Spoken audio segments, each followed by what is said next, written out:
Try to give you here is my interpretation, what I'm hearing on the song More Than One Way Home by Keb Mo, right off his album Just Like You, which is an incredible album. You should buy it and buy all his merchandise and check out his stuff. He's a really great artist. This solo is so cool. I really know that if you study on this, if you're just getting into lead guitar, or even if you've been playing for as long as I have, this solo and thinking about the why behind each lick can really improve your skills. So here we go. Lick number 1 is an E minor arpeggio. What I'm hearing is some of this open string manipulation where we play one open string and move positions really quick like this. I'm going to rake into this G note on the 2nd string, 8th fret. And then I'm going to play this E note. And then I'm going to play my open B string. And as I play my open B, I'm going to change positions, going down to the 3rd fret to play the D. We played all the notes of an E minor arpeggio.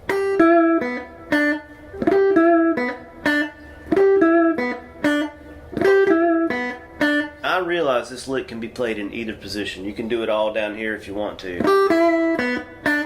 If you want, it's fine, do that. This is my interpretation of what I'm hearing on the album. So if you disagree, please just leave me a comment. If you disagree, and even if you agree, back to the lesson. Lick number 2 is just a classic kind of E minor pentatonic lick. E minor pentatonic lick. I'm going to start on that D. I'm going to do it for you.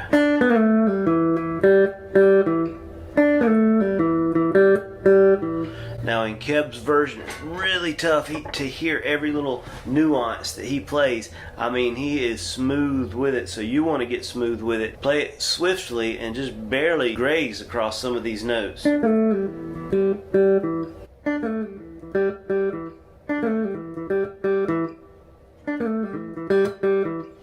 This is D. And then you can think about this B. We're not really going to play it. We're just going to think about B as we put our finger there and then slide into A. This is on the 3rd string. Just slide down into A and pull it off, and then play this E note twice. It took me a while to hear that, and it might not be twice, but it sounds like it's twice to me. I'm listening to the album. This is my interpretation, and it's almost as if he's just playing so swiftly his pick just grazes over it. So anyway, you play that E twice, and then you play this open G twice, and back to this E note.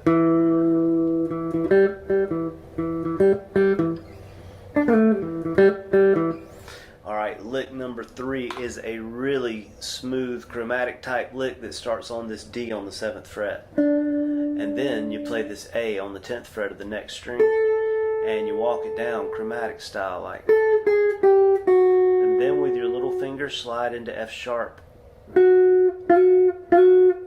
string number 3, then play D again, and then a 5th of D, A, you know, this A, and then slide a whole step down to G.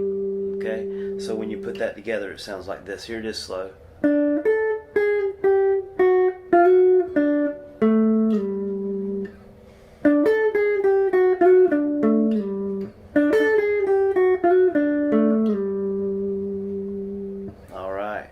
Lick 4, super smooth, super easy. You're going to start on this F sharp right here on the 4th fret of string number 4. Slide up to G, and then play A, same string. Then you play this C note on the 5th fret of string number 3. I do a little bit of vibrato because it sounds cool, but also to show you what string I'm playing.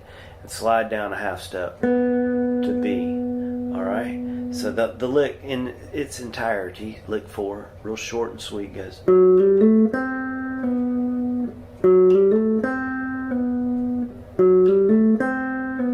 I think of it as an A Dorian lick because it comes right out of the middle of a very familiar pattern of A Dorian. You can use a different fingering if you want to, but that's a good way to try to make it sound like what we hear on the album. That's lick 5, possibly one of the coolest licks in the whole thing. It works over the C chord and the G chord.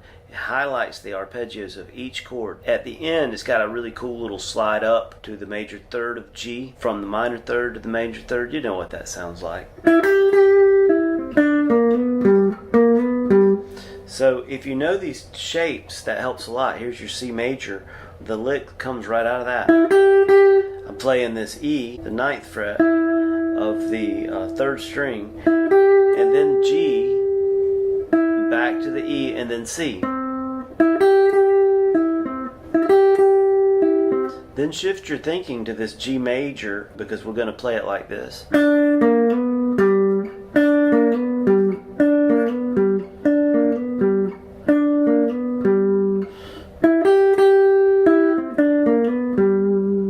What a cool lick.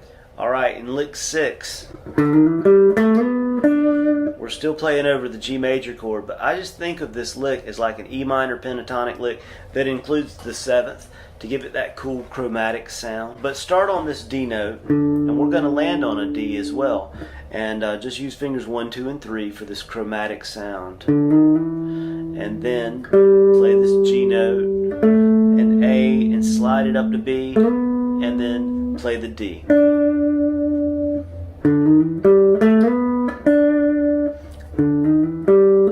Isn't that cool, lick 6? Oh yeah, we're getting her done.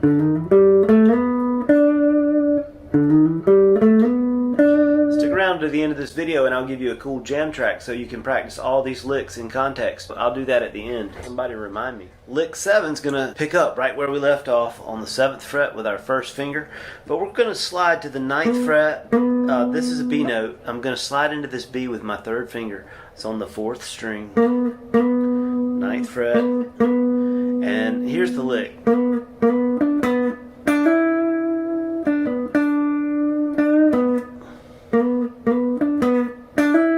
When we play this E right here, it's over the F sharp minor 7 chord. It sounds really cool over the F sharp minor 7 chord. I'm thinking of this lick like an E minor pentatonic lick. But if you think of this E note and you know why it sounds so cool, a couple of different reasons. I mean, it's the flat 7 of that F sharp minor 7, right?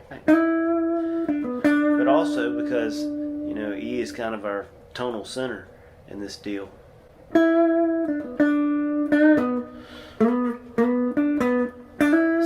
Think of it however you want to, but you slide into this B. It's really the phrasing that's important. You slide into the B, and then you play this D right here, and back to the B. Then you hammer onto this E. Then you play the D and the B real quick, and back to the D again. And then one more time. Now give it a little microtonal bend, as Guthrie Govan would say. Microtonal bend. You bend it a little bit and then stop it, or just play the next note. Microtonal bend, you don't want to release that bend, just stop the sound. And we do it by playing the next note in this occasion. Alright, was that too much information for that little bitty lick? I don't know. Have you had a gig lately? Man, I have not. Not since all this started. You know what I'm talking about. All the more reason that I'm hopeful that you will visit our Patreon page and maybe take a one-on-one lesson. We've got programs that you can purchase that will help you learn to read music on guitar, or you could buy a t-shirt and that would help us a lot. Many different ways for you to help this artist and all the musicians, the teachers that are here. We're just very hopeful that you'll take a lesson with one of us, and we promise that we'll help you. It's a money back guarantee if I don't help you. There you go. Alright, lick number 8. the final lick in section 1. It's simply a really cool phrasing of a B arpeggio. It goes right over the B7 chord, just like this. You don't have to lay your finger down like this, but I do. I go. So you start on D and you hammer on to the D sharp, and then you play this F sharp and this B.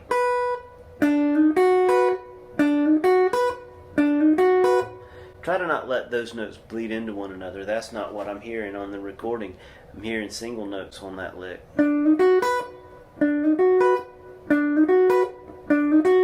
That's section 1, into section 1. Now we're getting ready to get into section 2 with lick 9 coming up.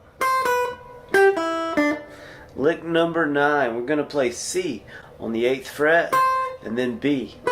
I think of this B on 7, I think of this as my target note. And then you play G on the 8th fret, string 2, open E string, and here's more of that open string manipulation.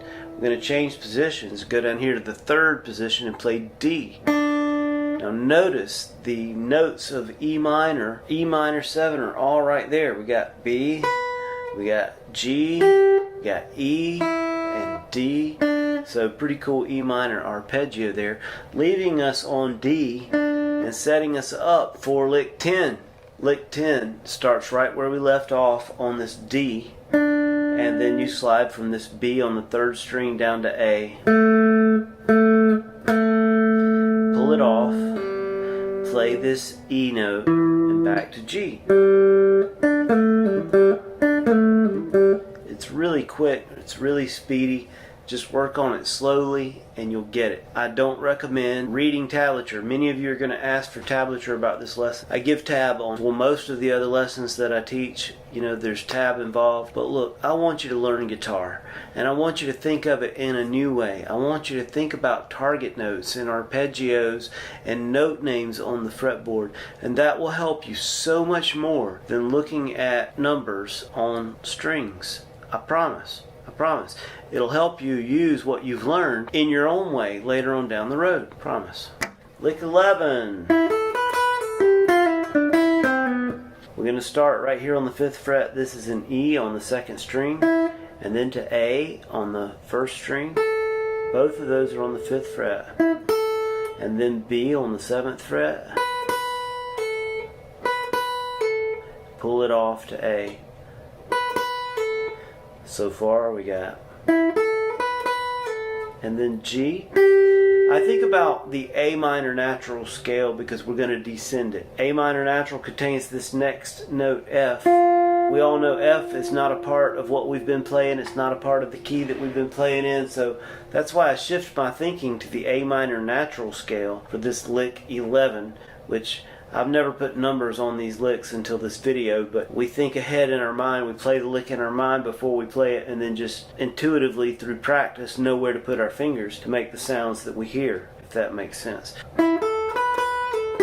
G, F, and then E, and then this D note, and back to E.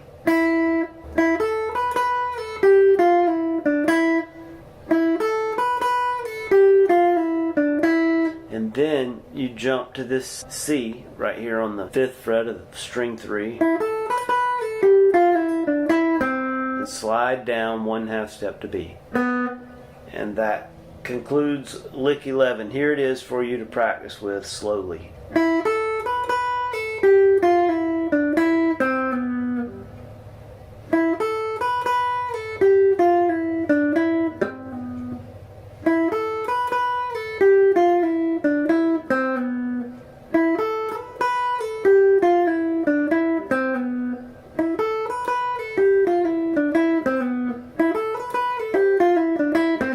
It works really well when you combine it with lick 12. Here's what that's going to sound like as we move into lick 12.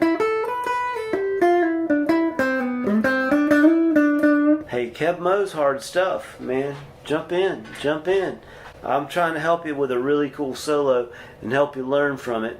If this is any benefit to you, man, any benefit, please visit the Patreon page and give us a hand.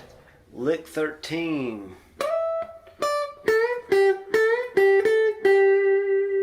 works over the G chord. And the first thing you do is slide up to E on the 12th fret of the first string. Oh, not like that, but like this. Then you play 10. This is a D note, right? Part of the G chord, right? And then you bend this A up to a B. Again, part of the G chord. Play G, then bend this A to a B again, and kind of stop that bend, like we talked about earlier in the video. Here's the lick. So the last little part is G, A, and G.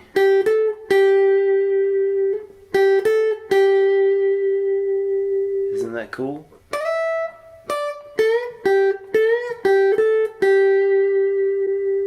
That is lick 13. Coming up next, lick 14. Lick 14, really short but very important. We're going to slide into this E. Well, here's the lick. It's that vibrato at the top of that bend is really important. And then two more notes again, E and G. So here's what we do. We slide into E on the 9th fret and then play G on fret 8. And then bend this A note up to a B. Bend it, release and bend, and then give it some vibrato at the top of that bend. Then play E and G again.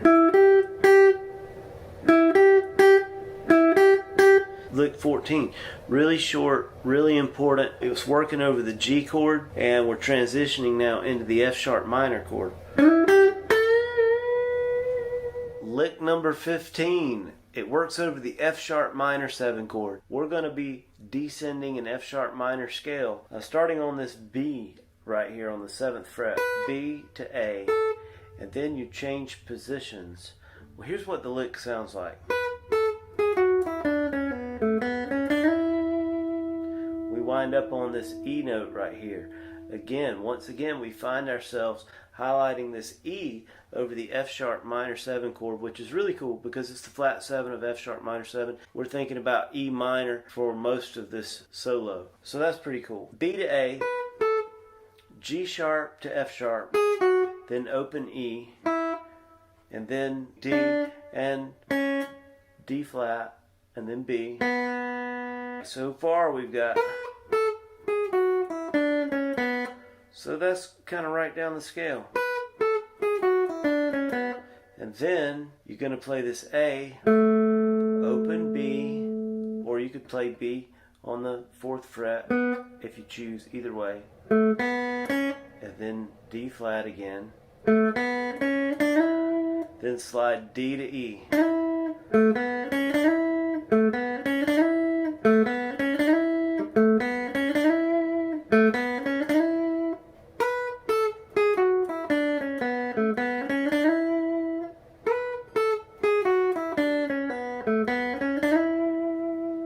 Alright, lick 16, the final lick, you made it. I didn't have too much more to say about lick 15. I mean, what more can you say? Keb Mo is so cool, and these licks are so cool. The last lick sounds like this. We're coming from F sharp minor 7, but this lick works over the B7 to the E major. We're going to E major because that's what he does in the choruses. So play D on the 2nd string, 3rd fret, then B here on the 3rd string, 4th fret, and then back to D. And slide up a half step to this E flat. Now that is going to the major 3rd. That little slide up is going to the major 3rd of the B7 chord that's being played. Then you reach up here with your pinky and play B. Cool slide up to the major 3rd. Now that's a cool lick. You can memorize that and use it in your own song. Just phrase it a little differently. And then go up here to 11 and play E flat and F sharp, and then slide your F sharp up a whole step. Then, final note, grab this E on the 12th fret with your 1st finger. So the last part of the last lick is...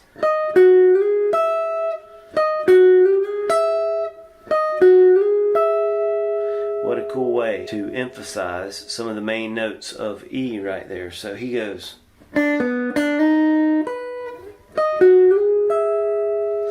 This is what I'm hearing. What a cool song. Hey, why not just go ahead and go over the chorus and that cool theme that happens throughout. He does it with a slide. I don't have a slide. I don't use a slide much, but you could play it like this.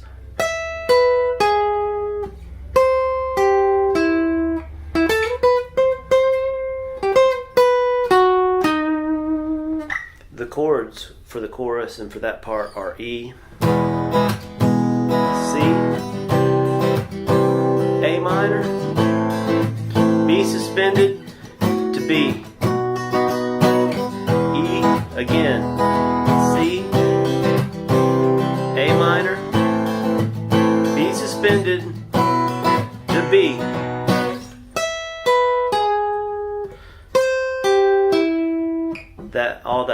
All that. Hey, if you waited till the end of this video, congratulations. And now we've sort of been over the whole thing. So if you're glad that you watched this video and waited around to the end to get it all, why not put that in the comments? That would be a very nice comment. I'm glad I watched till the end. That would be great. Or you could visit our Patreon and help us, as I mentioned a couple of times in this video. Thank you so much for watching. I love you. I'm hopeful about your success, and I'd love to hear all about it. I love hearing from the folks that watch our videos.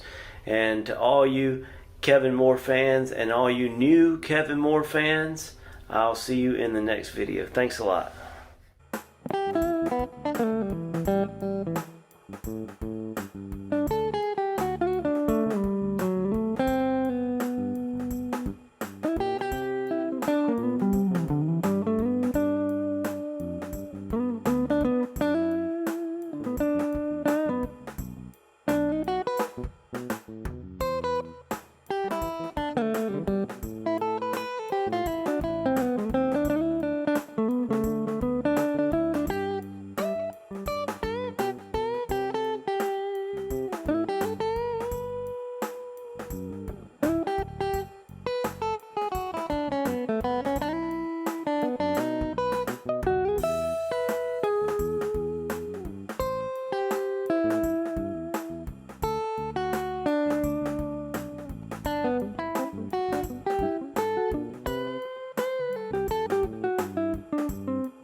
Thank you.